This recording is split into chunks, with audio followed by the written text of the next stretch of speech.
Hello, my name is Monet Ellis. I attend Texas Tech University. My major is human sciences with a concentration of health professions in human development and family sciences.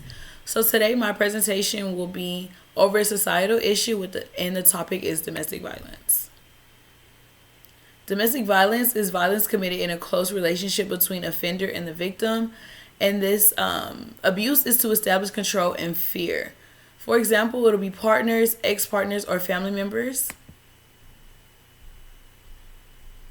The first type of violence I will be introducing is sexual, and these are sexual actions without consent. And physical, which are actions causing physical harm, such as punching, kicking, hitting, biting, slapping. Emotional will be the non-physical behaviors that are meant to harm another, the cussing, yelling, raising of the voice, insulting, as well as financial, which is the withholding of money or resources from another to gain power or cause conflict so that they have to depend or rely on you. Who is affected by domestic violence? Statistics have proven that women experience it the most or more than men, but men are still victims of domestic violence as well. So children are also affected by domestic violence because they are seeing and hearing, and sometimes they are even physically harmed as well in these situations. Witnesses or bystanders, which can be family members, close friends, they are affected as well just by seeing and hearing and witnessing their family member or close friend go through that abuse. So who experiences domestic violence? 1 in 3 women and 1 in 4 men have experienced some sort of physical abuse by a partner, such as slapping, punching, kicking, etc. So it is a little more common than many may think. Why is domestic violence a problem in our society? So it endangers the life and welfare of others. In a lot of cases, domestic violence can result in death, and it negatively impacts one's mental health just through the trauma and the PTSD can cause once leaving the situation. It can also lead to a person becoming more aggressive, induce stress that will trigger panic attacks, depression, and anxiety. It creates fear, worry, doubt, and distrust, especially amongst peers or establishing more intimate relationships, whether it's a personal or professional relationship, and it can cause suicidal thoughts or actions. So I will be speaking about domestic violence effect on children. I chose to take a look at the aspect of children because I do want to be a future educator. So I do believe many overlook that when domestic violence occurs, there are others involved, such as children.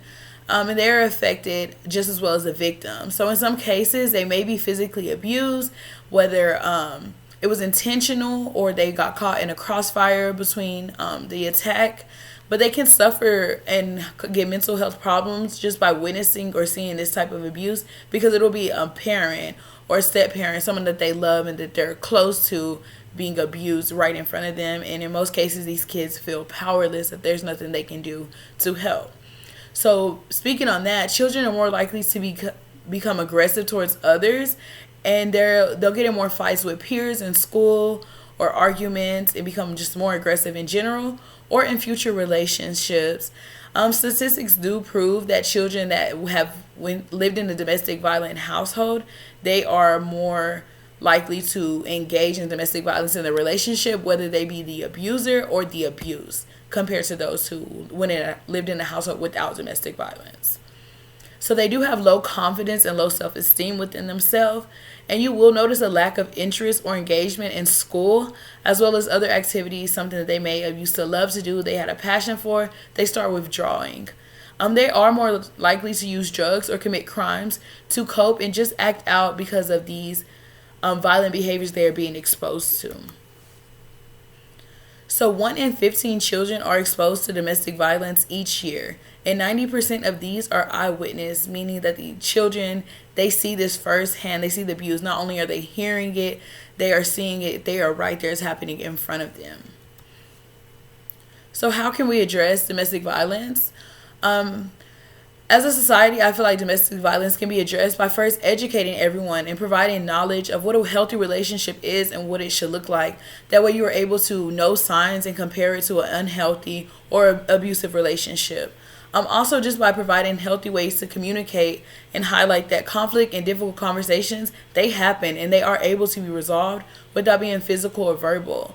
So just knowing that there are ways to effectively communicate issues and problems shows children the same way, so that when they grow up and they have future relationships, they're able to know that you do not have to act out of character or be violent to resolve conflict. And mainly just because in most cases where the children are growing up in homes where domestic violence is present, they're unaware of what a healthy relationship is or what it looks like, because that's not what they see in their home. So just a few points we have as a healthy relationships. You'll have open communication, mutual respect. They trust and believe in each other. They make decisions together. They're supportive. They enjoy their own personal time away from their partner. Moving towards unhealthy, there will be often disagreements. They'll fight or be avoided entirely. Trust is a struggle for them, and boundaries are often crossed, and they only spend time with that partner. Moving forward into an abusive relationship is where you'll see the insulting, demeaning, verbal, and physical abuse that I spoke about earlier. This is the controlling of friendships, clothing, thoughts, and activities, and the sexual and forceful non-consensual abuse and assault, gaslighting, and then just instilling the fear into the other partner. How can we overcome domestic violence? I believe through counseling, you're able to use methods to resolve conflicts in a non-violent manner. Educate and just showing partners what a healthy relationship consists of. That way they can find steps to better their relationship, or when they get out of that relationship, to establish a healthier relationship with a future partner. And resources, just making sure that they have access to those that are in that domestic violent relationship, have access to these free homes, shelters, hotlines, and counselors, and just support all in general. So just a recap on what I discussed in my presentation. Domestic violence is abuse that's used to instill fear and control in relationships. Both men and women they experience the domestic violence as being the abuser or the victim. Children and witnesses are affected by abuse as well, and not only just the victim. And just knowing what a healthy relationship is and looks like gives you the ability to look for signs of a domestic violence or unhealthy relationship or abusive relationship. And just knowing that help and resources are available for free, and they're available 24/7 if you find yourself in a situation where you are in one of these domestic violent relationships. I have also attached the domestic violence hotline. Just if you or someone you know is experiencing domestic violence, you can reach out and get help and resources for yourself or someone else. Here will be the resources that I use for my presentation and research.